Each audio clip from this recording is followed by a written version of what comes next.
형님들, 벤츠 이 클래스 깡통 살 돈이면 2차 사고도 지갑에 무려 1,000만 원이 남습니다. 1,000만 원요? 수입차는 무조건 비싸고 옵션 다 빠졌다는 편견 아직도 믿고 계십니까?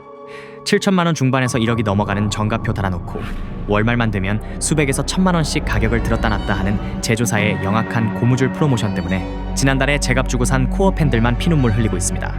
하이브리드 배지 달았다고 리터당 20km 연비 기대하고 덜컥 계약하셨다가 나중에 12km 찍히는 계기판 보고 당황하십니다. 오늘 영상 딱 10분만 집중하십시오. 형님들 지갑에서 나갈 수천만 원 아껴드리고 5 시리즈가 왜 벤츠 뚝배기를 깨고 수입 세단일 위를 먹었는지, 그 압도적인 장점과 화려한 껍데기 뒤에 숨겨진 원가 절감의 실체까지 오늘 다 증명해드립니다. 바로 시작합니다. 챕터 1 핵심 이슈 정리. 형님들, 지금 국내 수입차 시장은 그야말로 지각 변동입니다. 만년 이 인자였던 BMW 5 시리즈가 완전히 환골탈태한 모습으로 돌아오면서 전통의 라이벌 E 클래스를 판매량으로 완벽하게 짓밟아버렸습니다. 핵심은 바로 수치와 즉시 출고입니다. E 클래스 계약금 걸고 몇 달씩 목 빠지게 기다릴 때 BMW는 비슷한 옵션을 맞추고도 실제 구매가 기준 최소 500에서 1,000만 원 이상 저렴한 가격표를 들이밀며 즉시 출고 물량을 쏟아냈습니다. 돈 아끼려면 BMW가 정배라는 말이 빈말이 아닙니다. 이 미친 가성비와 물량 공세가 바로 5 시리즈가 1위를 탈환한 가장 큰 무기입니다. 하지만 여기서 시청자들이 매장에 갔을 때 딜러들의 화려한 말장난에 가장 많이 속아 넘어가는 파워트레인 함정 구간이 존재합니다. 딜러들이 하이브리드라며 연비가 기가 막힌다고 영업하겠지만 실상은 48V 마일드 하이브리드입니다. 국산 풀 하이브리드처럼 리터당 20km를 기대했다간 큰 코 다칩니다. 실제 복합 연비는 리터당 12.1km로 일반 가솔린 세단과 다를 게 없습니다.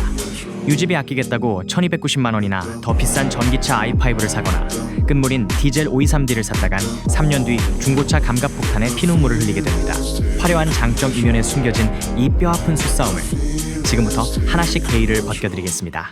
챕터 2 외관 디자인 상세 분석. 디자인을 보면 가성비라는 말이 쏙 들어갑니다. 전면부를 보면 한 번에 눈이 갑니다. 얇고 날카롭게 위로 찢어진 주간 주행등이 차를 실제보다 훨씬 더 넓고 공격적으로 보이게 만듭니다. 그 아래로 자리 잡은 거대한 키드니 그릴은 이전 세대보다 훨씬 웅장해졌습니다. 특히 야간에 빛을 발하는 아이코닉 글로우는 기깔납니다. 그릴 테두리를 은은하게 감싸는 조명이 켜지는 순간 룸미러로 다가오는 5 시리즈를 보면 다른 수입 세단들을 기죽이는 상남자의 어깨와 확실한 존재감이 살아납니다. 사진으로 볼 때는 키드니 그릴이 너무 큰 것 아니냐며 호불호가 갈렸지만 실제 도로 위에서 옆 차들과 나란히 서 있을 때는 이야기가 완전히 달라집니다. 도로를 압도하는 섹시미가 돋보이고요. M 스포츠 패키지가 들어간 전면 범퍼 하단부의 블랙 하이그로시 디테일은 내 안에 숨어있던 흑말용을 깨우기에 충분합니다. 측면부로 넘어가면 이 차의 진짜 가치가 드러납니다. 전장 5060, 전폭 1900, 전고 1515, 축거 2995mm, 수입 준대형 최초로 전장 5m를 돌파했습니다. 이전 세대보다 무려 95mm나 늘어났습니다. 겉에서 언뜻 보면 7 시리즈 숏바디 모델로 착각할 만큼 덩치가 어마어마합니다.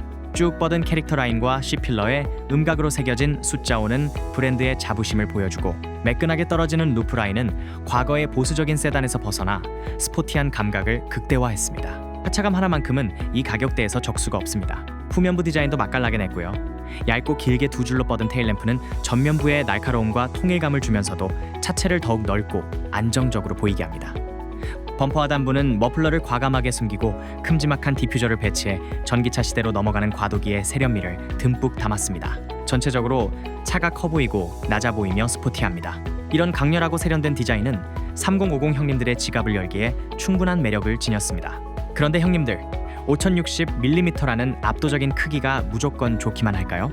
여기서 현실적인 팩트 체크 들어갑니다.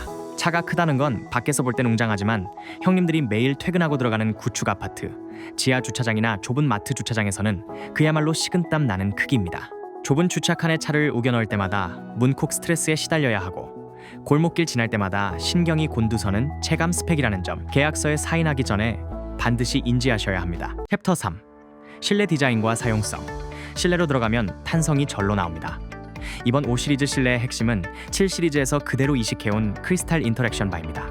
12.3인치 계기판과 14.9인치 컨트롤 디스플레이가 하나로 이어진 커브드 디스플레이, 아래로 다이아몬드처럼 빛나는 앰비언트 라이트가 대시보드를 가로지릅니다.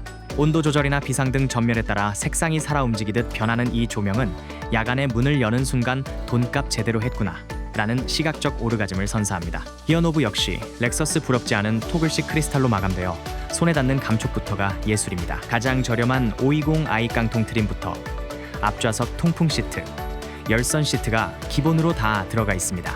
예전 수입차들이 통풍 시트 빼고 팔던 만행은 이제 완전히 사라졌습니다. 하지만 형님들, 밤에 기깔나지던 이 화려한 실내가 낮이 되면 어떻게 변하는지 아십니까? 크리스탈 인터랙션 바, 주변과 센터 콘솔을 뒤덮은 광활한 블랙 하이그로시 패널, 이게 바로 낮에 겪게 될 지옥입니다. 하루만 타도 손자국이 떡칠되고 먼지가 뽀얗게 내려앉으며 지갑이나 핸드폰 한번 잘못 내려놓으면 돌이킬 수 없는 미세 스크래치가 장렬합니다.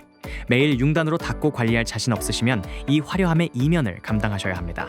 게다가 공조장치와 열선, 통풍 시트 버튼까지 싹 다 디스플레이 안으로 밀어 넣었습니다. 운전 중에 에어컨 온도 1도 낮추려고 화면을 두세 번씩 쳐다보고 탭해야 합니다. 시선이 전방을 이탈하는 이 치명적인 조작 위험성은 물리 버튼을 그리워하게 만드는 완벽한 디자인 가스라이팅입니다. 이 열 공간도 따져봐야죠.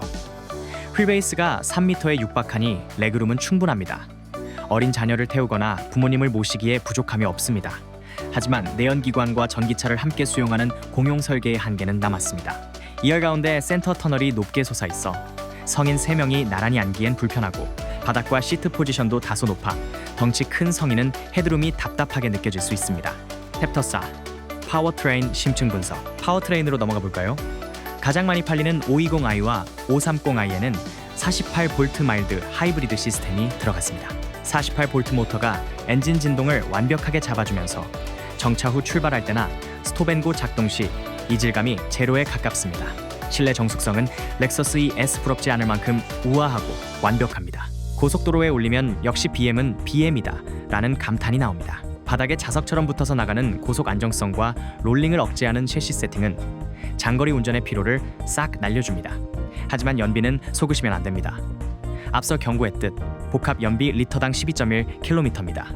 연비를 아끼려고 이 차를 산다면 완벽한 판단 미스지만 극강의 정숙성과 부드러운 출발을 원하신다면 대만족하실 겁니다.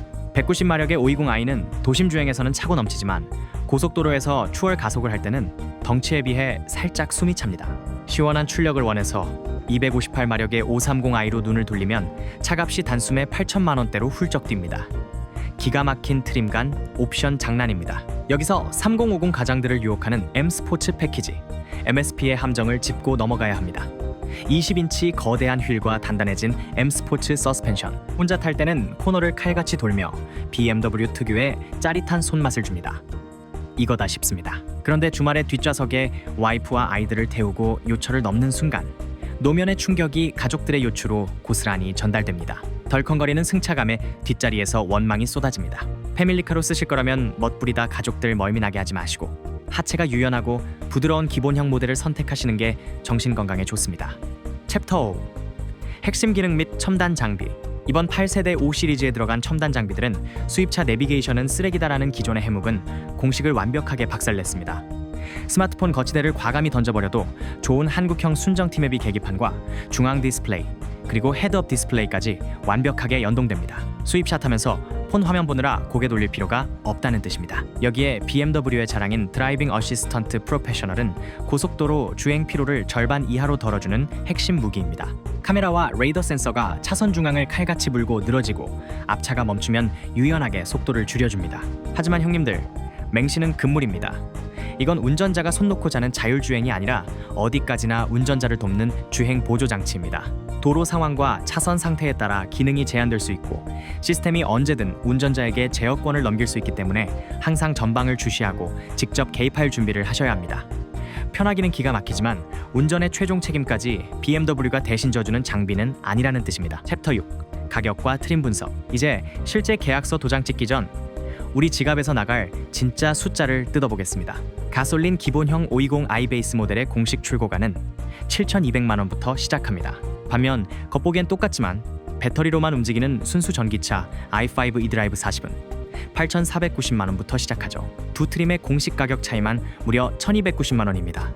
유지비 좀 아껴보겠다고 덜컥 8천만 원 중반대 전기차를 선택하는 게 과연 합리적일까요? 연간 주행거리와 집밥 충전 여부에 따라 상세 계산은 완전히 달라지지만 1290만 원이라는 가격 차이를 연료비와 통행료 할인만으로 회수하려면 상당한 시간이 필요합니다. 특히 전용 충전 환경이 없거나 연간 주행거리가 짧은 형님이라면 단순히 경제성 하나만 보고 i5를 선택했다간 본전도 못 뽑고 지갑만 털린다는 뜻입니다. 차급과 겉모습은 완벽하게 똑같은데 파워트레인 선택 하나로 1000만 원 넘는 돈이 허공에서 움직이는 잔혹한 숫자의 세계입니다. 탭터치 경쟁 차종 비교. 그렇다면 이 예산으로 시장판에서 어떤 놈들과 맞붙게 될까요? 동급 국산 경쟁 모델인 제네시스 GAT 2점 5가솔린 터보와 비교해 보십시오. 제네시스의 웬만한 편의 옵션을 다 집어넣으면 대략 7천만 원 중반까지 치솟습니다. 실내 공간의 포근함, 이 열의 안락함, 그리고 국내 어디서나 맘 편히 받을 수 있는 블루핸즈 정비 인프라는 제네시스의 완벽한 판정승입니다. 하지만 수입차로 눈을 돌리면 상황이 완전히 역전됩니다. 5 시리즈는 1000만 원에 육박하는 자체 할인 프로모션을 적용받을 경우 오히려 제네시스 GAT보다 저렴해집니다. 제네시스의 광활한 실내를 포기하는 대신 BMW 특유의 탄탄한 하체 밸런스와 고속 주행 시 바닥에 자석처럼 쫙 깔리는 주행 안정성을 얻게 됩니다. 영원한 라이벌 벤츠, 이 클래스와 비교해도 마찬가지입니다. 안락함의 삼각별이냐, 달리는 맛의 BMW냐, 얻는 것과 잃는 것이 너무나도 뚜렷한 싸움입니다. 챕터 8. 소비자 함정 점검. 수천만 원 할인을 받았다고 마냥 웃을 수만은 없습니다. 여기서 소비자가 마주하게 될 가장 영악한 함정을 반드시 점검해야 합니다. 첫 번째는 중고차 시장의 냉혹한 감가상각입니다. 연비가 리터당 14.7km로 훌륭하다는 이유로 7,910만 원짜리 끝물 디젤 523D 모델을 덥석 계약하시려는 분들 명심하십시오. 디젤 세단의 시대는 완전히 끝났습니다. 지금 디젤 신차를 내리면 3년 뒤 중고차 시장에 매물을 내놓는 순간 딜러들에게 방어율을 처참하게 후려쳐 맞고 수천만 원의 눈물을 흘리게 됩니다. 두 번째 함정은 기본 보증이 끝난 이후의 현실입니다. BMW의 기본 차량 보증은 2년 주행거리 무제한입니다. 그 이후에는 보증 연장 가입 여부에 따라 부담이 완전히 달라집니다. 크리스탈 인터랙션 바와 디스플레이, 48V 마일드 하이브리드 관련 부품이 말썽을 부린다면 부품값과 수입차 공임을 내 지갑으로 감당해야 할 수 있습니다. 차량 가격만 보지 말고 워런티 연장 비용까지 계약서에 넣어 계산하십시오. 챕터 9. 진짜 구매 판단. 이제 계약서에 도장 찍기 전 내 상황에 맞는 선택만 빠르게 정리해드리겠습니다. 첫째, 도심 출퇴근이 중심이고 6천만 원대 예산으로 큰 차체와 수입차 하차감, 통풍 시트와 주행 보조 같은 편의 장비를 원하신다면 520i는 충분히 계약할 만합니다. 단, 정가가 아니라 여러 딜러사의 프로모션을 끝까지 비교해 가장 좋은 조건으로 잡으셔야 합니다. 둘째, 가족을 자주 태우면서 M 스포츠 패키지의 큰 휠과 단단한 승차감이 걱정된다면 반드시 가족과 함께 시승하십시오. 디자인만 보고 계약했다가 뒷좌석에서 원망을 들을 수 있습니다.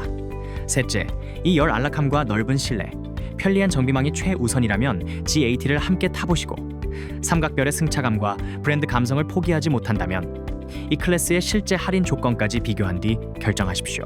오토랩의 결론. 자, 오늘 도마 위에 올린 BMW 5 시리즈의 핵심을 오토랩의 시선으로 팩트만 딱 요약해드립니다.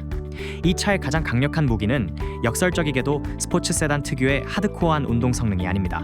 벤츠 E클래스 깡통살 돈으로 하차감과 한국형 편의 옵션을 다 누리고도 1000만 원이 남는 압도적인 유통수 싸움과 고무줄 프로모션입니다.